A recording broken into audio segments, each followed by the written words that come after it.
இன்றைய வேத ஆராய்ச்சி நிகழ்ச்சியின் புதிய அத்தியாயத்திற்கு வரவேற்கிறோம். தேவ கிருபையால் நீங்கள் நன்றாக இருப்பீர்கள் என்று நம்புகிறோம். இந்த நிகழ்ச்சியில் நாம் தினந்தோறும் தேவ வார்த்தையின் வழியாக பயணித்து பைபிளை ஒன்றாக வாசித்து கற்றுக்கொள்ளப் போகிறோம். இது உங்கள் விசுவாசத்தை வளர்த்து வாழ்வில் ஆசீர்வாதங்களை கொண்டு வர உதவுகிறது என்று நம்புகிறேன். இன்று வேதாகமம் ஏன் முக்கியமானது என்பதை பற்றி கற்றுக்கொள்ளப் போகிறோம். உணர்வுகளும் கருத்துகளும் மாறிக்கொண்டிருக்கும் உலகில் தேவன் தமது மாறாத சத்தியத்தை அவரது வார்த்தையாக நமக்கு கொடுத்துள்ளார்.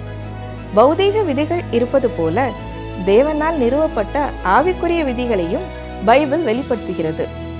இது கஷ்ட காலங்களுக்கான புத்தகம் மட்டுமல்ல, அன்றாட வாழ்க்கைக்கு வழிகாட்டியாக இருந்து ஞானம், ஆறுதல் மற்றும் திசையை அளிக்கிறது. வேதாகமம் எவ்வாறு தனித்துவமாக இருந்து வாழ்க்கைக்கும் நித்தியத்திற்கும் உறுதியான பாதையை காட்டுகிறது என்பதை இன்று நாம் காண்போம்.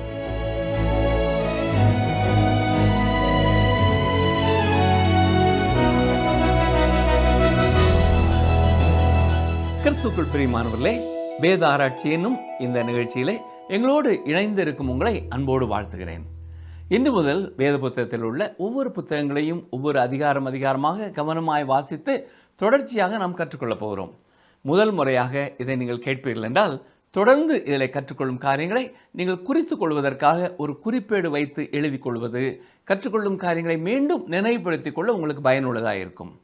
மேலும் வேத வசனங்களை கற்றுக்கொள்ள விருப்பம் உள்ளவர்களுக்கும் நீங்கள் இந்த நிகழ்ச்சியை அறிமுகம் செய்யுங்கள். நீங்கள் கற்றுக்கொள்ளும் சத்தியங்களை முறையாக மற்றவர்களுடன் பகிர்ந்து கொள்ளும் திட்டமிடுங்கள்.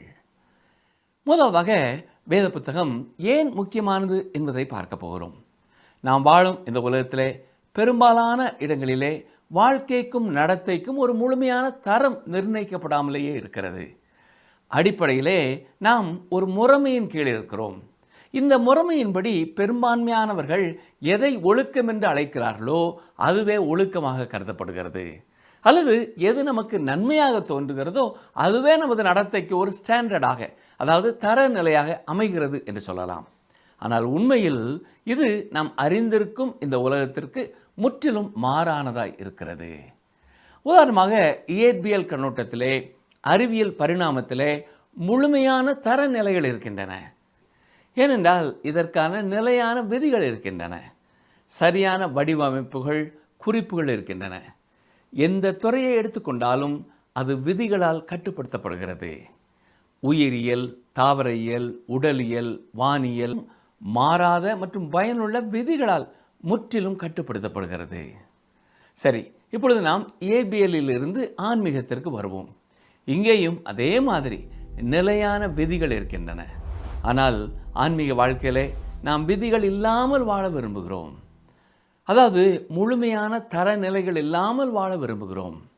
அது மட்டுமல்ல, நமது மனதிற்கேற்றவாறு, நமது விருப்பத்திற்கேற்ப நம் சொந்த முடிவுகளை எடுக்கின்றோம். அந்த முடிவுகளிலிருந்து விதிகளை ஏற்படுத்த முயற்சிக்கிறோம். ஆனால் உண்மையிலே இது சாத்தியமற்றது. இயற்பியல் பரிணாமத்திலே விதிகள் இல்லாமல் நாம் இணக்கமாக இருக்க முடியாதது போலவே ஒழுக்கம் மற்றும் ஆன்மீக பரிணாமத்திலும் விதிகள் இல்லாமல் இணக்கமாக வாழ முடியாது. இந்த வாழ்க்கைக்கு தேவன் ஒரு ஒழுக்கத்தை உருவாக்கி வடிவமைத்திருக்கிறார். இயற்பியல் விதிகள் இருப்பது போலவே ஆன்மீக விதிகளும் இருக்கின்றன என்பதை நாம் மறந்து போகக்கூடாது. எய்ட்ஸ் கடவுளின் தீர்ப்பு என்று கூறப்படுகிறது. அதே மாதிரி கல்லீரல் கடினமாதல், மேலும் சில நுரையீரல் நோய்கள் கடவுளின் தீர்ப்பு என்று கூறலாம். நீங்கள் உங்கள் வாழ்நாள் முழுவதும் மது அருந்தினால் உங்களுடைய கல்லீரல் கடினமாகும்.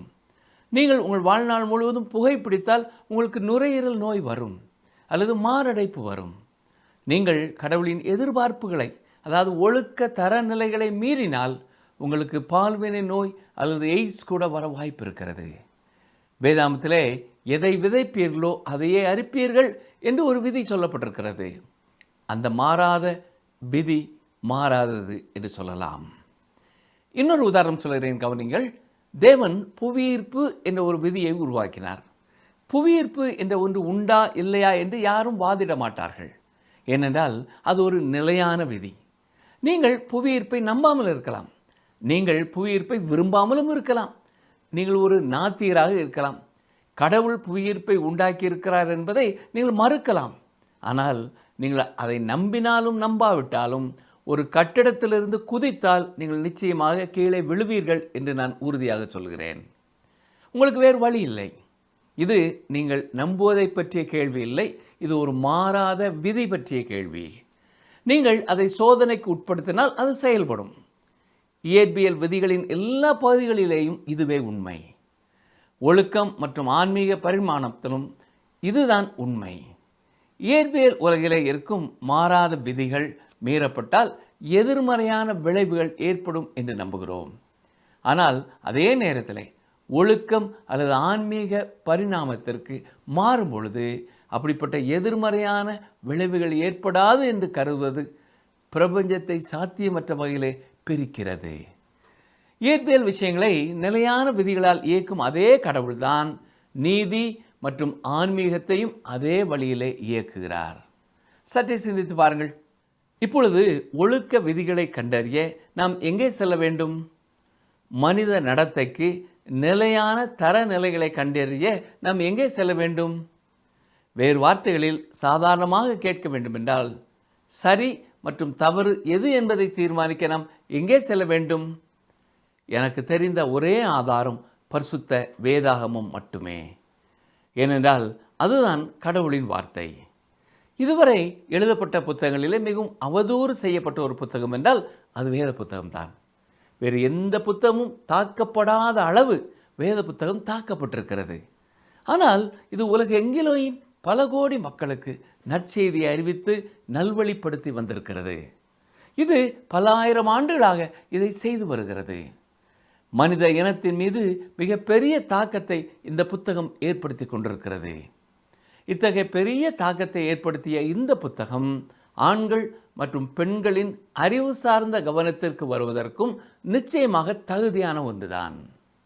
சர் வால்டர் ஸ்காட் ஸ்காட்லாந்து தேசத்தைச் சேர்ந்த ஒரு நாவல் ஆசிரியர். அவர் வாழ்ந்த காலத்தில் அவர் ஒரு புகழ்பெற்ற வக்கீலாகவும் பணியாற்றினார். அவரது எழுத்துக்கள் ஸ்காட்லாந்து கலாச்சாரத்தையே மாற்றியது என்றும் சொல்லுகிறார்கள். அவர் தனது மரணப்படுக்கையில் இருந்தபொழுது அவரை பார்க்க வந்திருந்த அவருடைய நண்பர் லாக்ஹார்ட்டிடம் தனக்கு புத்தகத்தை எடுத்து வாசிக்கும்படியாக சொன்னார். லாக்ஹார்ட் வால்டர் ஸ்காட்டின் அலமாரியை பார்த்தார். அலமாரியிலே ஸ்காட் எழுதிய பல புத்தகங்கள் இருந்தன. ஸ்காட் எந்த புத்தகத்தை வாசிக்க சொல்கிறார் என்று லாக்ஹார்ட்டுக்கு புரியவில்லை. எனவே உடனே அவர் எந்த புத்தகத்தை வாசிக்க வேண்டும் என்று கேட்டார். அதற்கு சர் வால்டர் ஸ்காட், ஏன் இந்த கேள்வியை கேட்கிறீர்கள்? ஒரே ஒரு புத்தகம்தான் உள்ளது, வேத புத்தகத்தை கொண்டு வாருங்கள் என்று பதிலளித்தார்.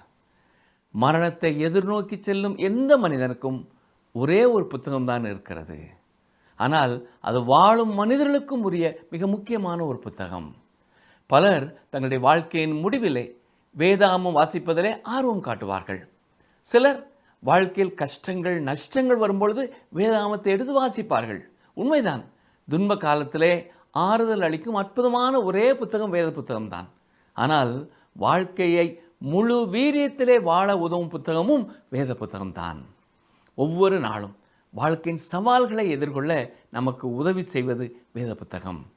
இந்த உலகத்தின் வழியாக அடுத்த உலகத்திற்கு செல்ல ஒரே உறுதியான வழியை காட்டும் புத்தகம் இந்த வேத புத்தகம்தான். நம்முடைய வாழ்க்கையில் வரும் பிரச்சனைகளை சமாளிக்கவும், அதிர்ச்சிகளை தணிக்கவும், சோதனைகளை மேற்கொள்ளவும் உதவும் ஒரே புத்தகம் வேதாகமம். மற்ற எல்லா புத்தகங்களிலிருந்தும் முற்றிலும் இது வேறுபட்டது. பல மாபெரும் மனிதர்கள் வேதாகமத்தினாலே ஈர்க்கப்பட்டு அதன் தாக்கத்தை உணர்ந்திருக்கிறார்கள்.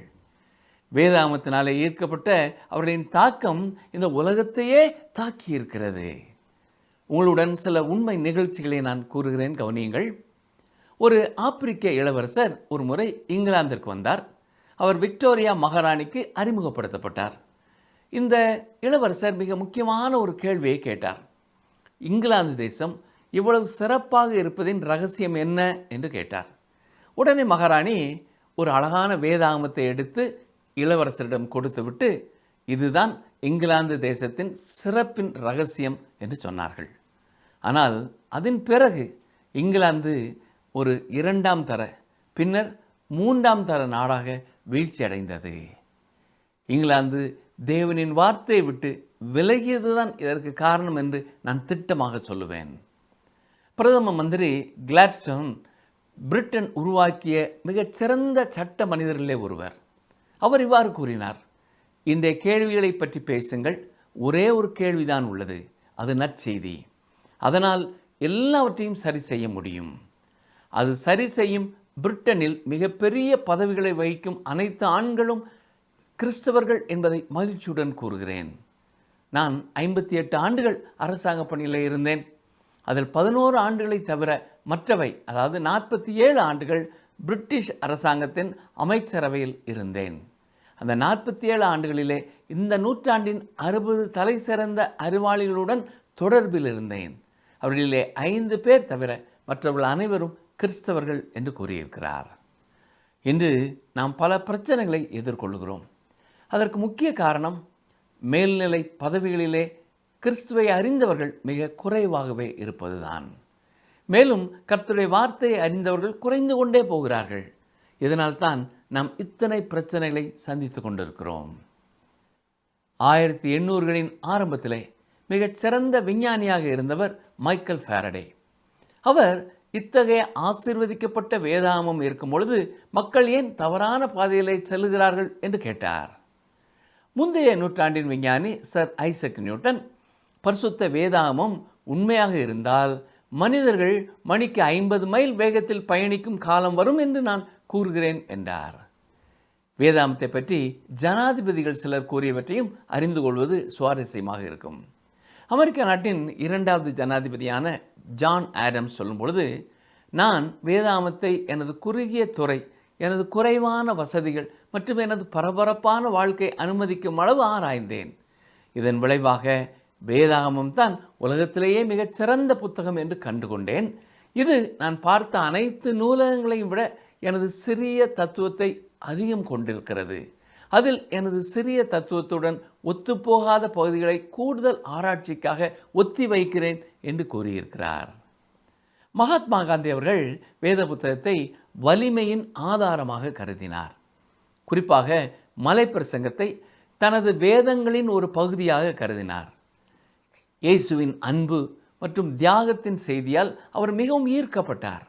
ஆனால் மலைப்பிரசங்கத்தை வேத புத்தகத்தின் மற்ற பகுதிகளிலிருந்து, குறிப்பாக பவுலின் கடிதங்களிலிருந்து வேறுபடுத்தினார். பவுலின் போதனைகளை அவர் கிறிஸ்துவின் போதனைகளிலிருந்து எடுக்கப்பட்டது என்று கண்டார்.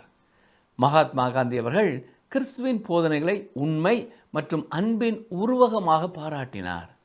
அவர் தன்னை ஒரு மலைப்பிரசங்க கிறிஸ்தவர் என்று கூறினார் என்று ஒரு குறிப்பு கூறப்பட்டிருக்கிறது. அமெரிக்க நாட்டின் 6வது ஜனாதிபதியான ஜான் குயின்சி ஆடம்ஸ் என்ன சொல்கிறார்?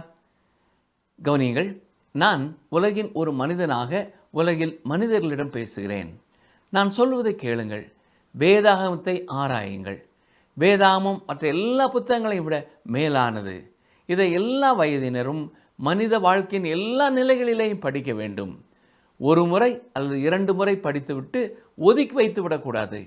ஒவ்வொரு நாளும் சிறு சிறு பகுதிகளாக படிக்க வேண்டிய புத்தகம் பரிசுத்த வேதாகமம் என்று கூறியிருக்கிறார். அந்த காலத்திலே நாட்டை ஆண்டவர்கள் பலர் வெளிநாட்டு போர்களிலே ஈடுபடவில்லை. தங்கள் நாடுகளிலே ஏற்பட்ட சிறு பிரச்சனைகளையும் தீர்க்க வல்லவர்களாக இருந்தார்கள். தெருவோர சண்டைகளையும் தீர்த்து வைத்தார்கள். ஆனால் அந்த காலத்தில் இருந்த பிரச்சனைகள் இப்பொழுது இருப்பது போல சிக்கலானவை இல்லை என்று ஒருவேளை நீங்கள் கூறலாம்.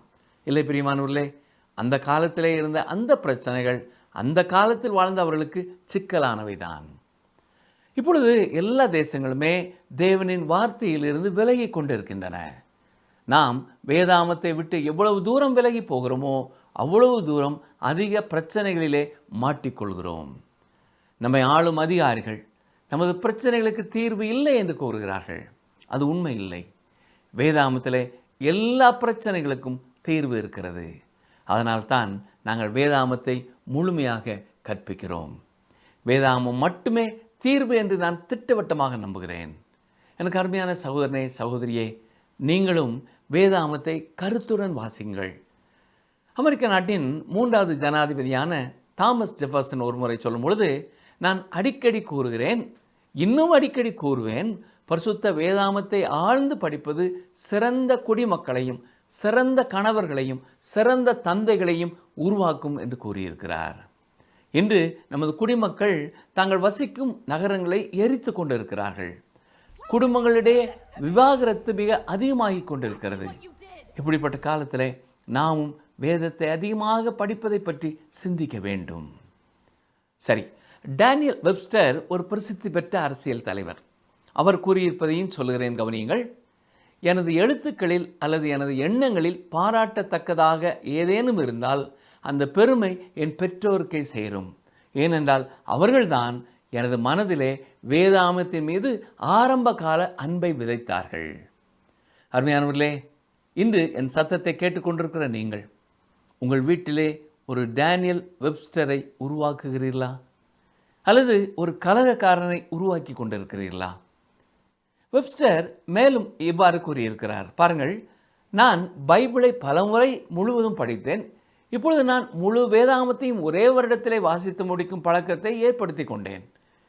இது வழக்கறிஞர்களுக்கும் போதகர்களுக்கும் மற்ற எல்லாருக்கும் மற்ற புத்தகங்களை விட மிக முக்கியமான புத்தகம். வேத புத்தகத்தில் சிறப்பான சிந்தனைகளையும் நன்னடத்தைக்குரிய விதிகளையும் காண முடியாத மனிதனை பார்த்து நான் பரிதாபப்படுகிறேன் என்று கூறியிருக்கிறார். அது மட்டுமல்ல, அமெரிக்க முதல் அதிபர் ஜார்ஜ் வாஷிங்டன் கடவுளும் வேதமும் இல்லாமல் ஒரு தேசத்தை நீதியாக ஆள்வது இயலாத காரியம் என்று அடித்து சொல்லுகிறார். அமெரிக்க தேசத்தின் 6வது அதிபர் ஜான் குயின்ஸ் ஆடம்ஸ் என்னும் ஒருபடி மேலே அவர் பேசுகிறார். சிறு குழந்தைகள் வேதாகமத்தை வாசித்தால் நாட்டுக்கும் சமுதாயத்திற்கும் நன்மை விளைவிக்கும் என்று கூறியிருக்கிறார். மேலும் அவர் கூறுவதை கவனியுங்கள். வேதத்தின் மீது நான் கொண்டுள்ள மதிப்பு மிகவும் பெரியது. என் பிள்ளைகள் எவ்வளவு சீக்கிரம் பரிசுத்த வேதத்தை படிக்க தொடங்குகிறார்களோ அவ்வளவு உறுதியாக அவர்கள் நாட்டிற்கு பயனுள்ள குடிமக்களாக சமுதாயத்திலே மதிக்கத்தக்கவர்களாக விளங்குவார்கள் என்ற நம்பிக்கை எனக்கு உண்டு என்று கூறியிருக்கிறார். ஜெர்மானிய தத்துவ ஞானி இம்மானுவேல் காந்த் வேதத்தை பற்றி குறிப்பிடும் பொழுது, மக்களுக்கான ஒரு புத்தகமாக வேதாகம் இருப்பது மனிதகுலம் பெற்றெடுத்த ஒரு மிகப்பெரிய வரமாகும். அதை இழிவுபடுத்த எடுக்கப்படும் எந்த முயற்சியும் மனித குலத்திற்கு எதிரான குற்றமாகும் என்று அழுத்தமாக சொல்லியிருக்கிறார். பிரிட்டனை சேர்ந்த மிக சிறந்த ஒரு விஞ்ஞானி ஐசக் நியூட்டன் வேத புத்தகத்தை பற்றி சொல்லும் பொழுது, இதில் உள்ள உண்மை தன்மையின் அடையாளங்கள் வேறு எந்த உலக வரலாற்று நூல்களையும் விட அதிகம். கடவுளால் ஏவப்பட்டவர்கள் எழுதிய கடவுளுடைய வார்த்தையாக வேதத்தின் மீது எனக்கு அடிப்படையான நம்பிக்கை உண்டு என்று தனது நம்பிக்கையை தெரிவித்திருக்கிறார். ரஷ்ய எழுத்தாளர் பியோதர் சொல்லும் பொழுது, யாராவது கிறிஸ்து உண்மைக்கு வெளியே இருக்கிறார் என்று நிரூபித்தாலும், உண்மையிலேயே உண்மை கிறிஸ்துவை தவிர்த்து விட்டாலும், நான் உண்மையுடன் இருப்பதை விட கிறிஸ்துவுடனேயே இருப்பேன். பரிசுத்த வேதம் மட்டுமே நூற்றாண்டுகளாக மனித ஆத்மாவை பாதுகாத்த ஒரே புத்தகம் என்று உறுதியாக சொல்லுகிறார். மற்றும் ஒரு ரஷ்ய எழுத்தாளர் லியோ டால்ஸ்டாய் சொல்லும் பொழுது, நற்செய்தியின் வார்த்தைகளும் அப்போஸ்தலர்களின் நிருபங்களும் எனக்கு புதிய வாழ்வு அளித்தன. பைபிள் இல்லாவிட்டால் நான் நீண்ட காலத்திற்கு முன்பே பைத்தியமாய் போயிருப்பேன் என்று மனம் திறந்து சொல்லியிருக்கிறார். பிரான்ஸ் பேரரசர் நெப்போலியன் போனபார்ட் சொல்லும் பொழுது, பைபிள் வெறும் புத்தகம் அல்ல, அது உயிருள்ள ஒரு படைப்பு. அதை எதிர்ப்பவர்கள் அனைவரையும் வென்றுவிடும் வல்லமை கொண்டது. அது உலகின் மிக விலையேறப்பெற்ற பொக்கிஷம் என்று சொல்லியிருக்கிறார். மேலும் தென்னாப்பிரிக்காவைச் சேர்ந்த நெல்சன் மண்டேலா ராபன் தீவிலே சிறையில் இருந்த பொழுது, பைபிள் எனக்கு வலிமையையும் நம்பிக்கையையும் அளித்தது. மன்னிப்பு, அன்பு பற்றிய அதன் செய்தி எங்களில் பலரை தாங்கி பிடித்தது என்று வேதாகமத்தின் வலிமையை எடுத்து சொல்லியிருக்கிறார். பிலிப்பைன்ஸ் தேசத்து வீரர் ஹோசே ரிசால் நாடு கடத்தப்பட்ட காலத்தில் பைபிள் என் நிலையான துணையாக இருந்தது. நீதி, அன்பு, தியாகம் பற்றிய அதன் போதனைகள் மரணத்தை எதிர்கொள்ள எனக்கு தைரியம் அளித்தன என்று மகிழ்ச்சியோடு கூறியிருக்கிறார். நவீன சீனாவின் தந்தை என்று அழைக்கப்படும் சீன குடியரசின் முதல் அதிபர் சுன் யாட் சென் சொல்லும் பொழுது, கிறிஸ்துவின் போதனைகளும் பைபிளும் தான் உண்மையான நாகரிகத்தின் அடித்தளம். சீனாவுக்கு உண்மையான முன்னேற்றத்திற்குள்ள ஒரே நம்பிக்கை அதுவே என்று கூறியிருக்கிறார். இந்த மேற்கோள்கள் பல நூற்றாண்டுகளாக ஜனாதிபதிகள், விஞ்ஞானிகள், தத்துவவாதிகள், எழுத்தாளர்கள், அரசர்கள் ஆகியோரால் கூறப்பட்டவை. வேதாகமத்தின் தனிப்பட்ட ஒழுக்க, அறிவு மற்றும் சமுதாய ரீதியான பயன்களை இவர்களின் கூற்று வலியுறுத்துகிறது. கிழக்கிலே பிறந்து கிழக்கத்திய வடிவத்திலும் கலாச்சார பின்னணியத்திலும் உருவாக்கப்பட்ட வேத புத்தகம் உலகின் எல்லா பாதைகளிலேயும் எளிதாக தன் பாதங்களை பதித்து நடக்கிறது. ஒவ்வொரு நாட்டிலும் வேதாகமம் சொந்தம் கொண்டாடப்படுகிறது. இது நூற்றுக்கணக்கான மொழிகளிலே பேச கற்றுக்கொண்டு ஒவ்வொரு மனிதனின் இருதயத்தையும் தொடுகிறது. இது அரண்மனைக்குள்ளே பிரவேசித்து மன்னரை பார்த்து நீ தேவாதி தேவனின் ஊழியன் என்று கூறுகிறது. குடிசைக்குள் நுழைந்து விவசாயியிடம் நீ தேவனின் குமாரன் என்று உறுதியளிக்கிறது. வேதாகமம் சொல்லும் கதைகளை குழந்தைகள் ஆச்சரியத்துடனும் மகிழ்ச்சியுடனும் கேட்கிறார்கள். ஞானிகள் அவற்றை வாழ்க்கையின் ஓமைகளாக சிந்திக்கிறார்கள். இது ஆபத்து நேரத்திலே அமைதி தரும் வார்த்தையையும், துயர நேரத்திலே ஆறுதல் அளிக்கும் வார்த்தையையும், இருண்ட நேரத்திலே ஒளி வீசும் வார்த்தைகளையும் அளிக்கிறது. அதன் தீர்க்க தரிசனங்கள் மக்கள் மத்தியிலே மீண்டும் மீண்டும் கூறப்படுகின்றன. அதன் ஆலோசனைகள் தனிமேலே இருப்பவரின் காதிலே மெதுவாக கிசுகிசுக்கப்படுகின்றன. பாவிகளும் பெருமை மிக்கவர்களும் அதன் எச்சரிக்கைகளுக்கு நடுங்குகிறார்கள். ஆனால் காயமடைந்தவர்களுக்கும் மனம் திரும்பியவர்களுக்கும் இது ஒரு தாயின் குரலை போல இருக்கிறது. பாலைவனமும் தனிமையான இடமும் இதனால் மகிழ்ச்சி அடைந்துள்ளன. வேதாகமம் நமது அன்பான கனவுகளிலே தன்னை பின்னி பிணைத்துள்ளது. இதனால் அன்பு, நட்பு, பரிவு, அர்ப்பணிப்பு, ஞாபகம் மற்றும் நம்பிக்கை ஆகியவை வேதாகமத்தின் பொக்கிஷமான வார்த்தைகளின் ஆழமான ஆடைகளை அணிந்து தூப வர்க்கம், வெள்ளைப்போளம் போன்ற நறுமணத்தை சுவாசிக்கின்றன. வேத ஆராய்ச்சி நிகழ்ச்சியை கேட்டுக்கொண்டிருக்கிறார் மேனோர்களே. முக்கியமான வேத புத்தகத்தின் பயன்கள் என்று கூறப்போனால் அநேக காரியங்களை நாம் சொல்ல முடியும். அவைகளிலே ஒன்றை மட்டும் இன்று உங்களோடு நான் பகிர்ந்து கொள்ள விரும்புகிறேன். யோவான் 5ஆம் அதிகாரம் 39ஆம் வசனத்தை பாருங்கள். வேத வாக்கியங்களை ஆராய்ந்து பாருங்கள், அவைகளால் உங்களுக்கு நித்திய ஜீவன் உண்டென்று எண்ணுகிறீர்களே, என்னை குறித்து சாட்சி கொடுக்கிறவைகளும் அவைகளே. மனிதன் இந்த உலகத்திற்காக மட்டும் படைக்கப்பட்டவன் அல்ல. அவனுக்குள் ஜீவ ஆத்மா இருக்கிறது. ஏனென்றால் தேவன் மனிதனை படைத்த பொழுது அவனுக்குள் தனது ஜீவ ஆத்மாவை வைத்தார். அது அழியாதது. அது தன்னை உண்டாக்கிய தேவனிடத்திலே திரும்பிச் செல்லும் என்பதிலே எந்த சந்தேகமும் இல்லை. அது நித்திய காலமாய் அழிவில்லாமல் வாழப்போகும் ஒன்று. அதை ஒரு ஆத்மா பெற்றுக்கொள்ள வேண்டும் என்றால் அது வேத வாக்கியங்களை ஆராய்ந்து பார்க்க வேண்டும். வேதவசனம் மட்டுமே மனிதன் எப்படி படைக்கப்பட்டான், எப்படி கடவுளோடு நெருக்கமாய் வாழ்ந்தான், எப்படி பாவத்தில் வீழ்ந்தான், எப்படி கடவுளை விட்டு தூரமானான் என்பதை தெளிவாய் கூறியிருக்கிறது. அது மட்டுமல்ல, வேத புத்தகம்தான் கடவுளை விட்டு தூரமாய் போன ஒரு மனிதனை எப்படி மீண்டும் கடவுளிடம் சேர்க்க முடியும் என்பதையும் நமக்கு கற்றுக் கொடுக்கிறது. ஆம், தனது பாவத்தினாலே கடவுளை விட்டு தூரம் போன மனிதனையும் கடவுள் நேசிப்பதால் அவனுடைய பாவத்திற்கான தண்டனையை ஏற்றுக்கொள்ள தேவனுடைய ஒரே பேரான குமாரனாய் இயேசு கிறிஸ்து இந்த உலகத்திலே வந்தார். இந்த உண்மையைத்தான் யோவான் 3:16 நாம் இவ்விதமாய் வாசிக்கிறோம். அந்த வசனம் என்ன சொல்கிறது? தேவன் தம்முடைய ஒரே பேரான குமாரனை விசுவாசிக்கிறவன் எவனோ அவன் கெட்டு போகாமல் நித்திய ஜீவனை அடையும்படிக்கு அவரை தந்தருளி இவ்வளவாய் உலகத்தில் அன்பு கூர்ந்தார். நான் வாசித்த அந்த வசனத்தை நீங்கள் கவனித்திருப்பீர்கள் என்றால், இயேசு உங்கள் பாவத்திற்கான தண்டனை ஏற்றுக்கொண்டது உண்மை என்பது மட்டுமல்ல, அதை நீங்கள் எந்த அளவு நம்புகிறீர்களோ அல்லது விசுவாசிக்கிறீர்களோ அந்த அளவு நீங்கள் அவருடைய பிள்ளை என்ற உறுதியோடு வாழ முடியும். ரட்சிக்கப்படுவதற்கான முக்கியமான வழிமுறை விசுவாசிப்பதே. கர்த்தராகிய இயேசு கிறிஸ்துவை விசுவாசி, அப்பொழுது நீயும் உன் வீட்டாரும் ரட்சிக்கப்படுவீர்கள் என்றுதான் பரிசுத்த வேதம் சொல்கிறது. அது மட்டுமல்ல, இந்த இடத்திலே மற்றும் ஒரு வேத வசனத்தையும் உங்களுக்கு நான் நினைவுபடுத்த விரும்புகிறேன். யோவான் 1ஆம் அதிகாரம் 12ஆம் வசனம் பாருங்கள். அவருடைய நாமத்தின் மேல் விசுவாசம் உள்ளவர்களாய் அவரை ஏற்றுக்கொண்டவர்கள் எத்தனை பேர்களோ அத்தனை பேர்களும் தேவனுடைய பிள்ளைகளாகும்படி அவர்களுக்கு அதிகாரம் கொடுத்தார். எனவே இந்த வேத ஆராய்ச்சி தொடர் நிகழ்ச்சிகளை கேட்கப் போகும் ஒவ்வொருவரும் நித்திய ஜீவனை பெற்றுக்கொண்ட நிச்சயமுள்ளவர்களாக அனுதினமும் மகிழ்ச்சியோடும் திருப்தியோடும் இன்னும் பலருக்கு ஆசீர்வாதமாய் வாழ வேண்டும் என்பதே எங்களுடைய வாஞ்சை. இந்த ஒரே காரணத்திற்காகத்தான் இத்தனை பிரயாசப்பட்டு இந்த நிகழ்ச்சிகளை உங்களுக்கு கொடுத்து வருகிறோம். இயேசு கிறிஸ்துவை அறியாத ஒருவராக ஒருவேளை இந்த சத்தத்தை நீங்கள் கேட்டுக்கொண்டிருப்பீர்கள் என்றால், உங்களுக்கு பரிசுத்த வேத புத்தகம் தேவை என்றால் எங்களோடு தொடர்பு கொள்ளுங்கள். இந்த நிகழ்ச்சியிலே உங்களுக்காக நாங்கள் ஜெபிக்கவில்லை என்றாலும் வேதத்தை நேசிப்பவர்களுக்காக ஜெபிக்கும் ஒரு ஜெபக்குழு உண்டு. அதில் உங்களுக்காக ஜெபிக்க நாங்கள் ஆயத்தமாக இருக்கிறோம். கர்த்தருடைய கிருபை உங்களோடும் உங்கள் குடும்பத்தோடும் என்றும் என்றும் தங்கியிருக்கட்டும். ஆமென்.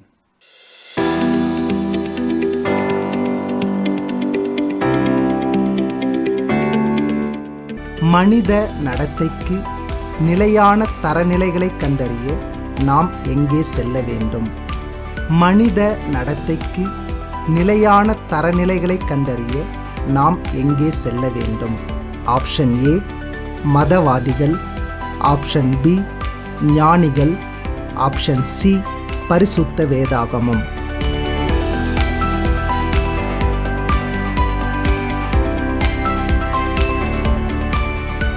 வேதாகமம் வெறும் பழைய கதைகளின் தொகுப்பு அல்ல. அது தேவனுடைய ஜீவனுள்ள வார்த்தை என்பதை இன்று நாம் கண்டோம். தரமற்ற உலகில் அது வாழ்க்கைக்கும் ஒழுக்கத்திற்கும் தெளிவான வழிகாட்டியாக இருக்கிறது. இயற்கையில் நிலையாக விதிகள் இருப்பது போல தேவன் தமது வார்த்தையில் ஆவிக்குரிய சத்தியங்களை நிலைநிறுத்தியுள்ளார். வேதாகமம் எல்லா புத்தகங்களிலும் தனித்துவமாக இருந்து தலைமுறைகளாக இருதயங்களை மாற்றி வாழ்க்கையை வழிநடத்தி வருகிறது. இது நாம் இன்று எப்படி வாழ வேண்டும் என்பதை கற்பித்து நித்தியத்திற்கு தயாராக்குகிறது. இன்றைய ஆய்வு தேவனுடைய வார்த்தையை உங்கள் அன்றாட வாழ்க்கையின் ஒரு பகுதியாக ஆக்க உங்களை ஊக்குவித்திருக்கும் என்று நம்புகிறோம்.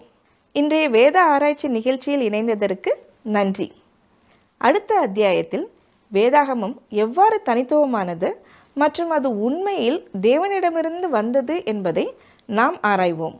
அதுவரை விசுவாசத்தில் உறுதியாக இருந்து உங்கள் இருதயத்தை தேவனுடைய வார்த்தைக்கு நெருக்கமாக வைத்திருங்கள். மீண்டும் அடுத்த நிகழ்ச்சியில் உங்களை சந்திக்கிறோம். இந்த நிகழ்ச்சி உங்களுக்கு பிடிச்சிருக்கா? அப்ப இப்பவே மிஸ்டர் கால் கொடுங்க. பரிசு வெல்றது நீங்களாவும் இருக்கலாம்.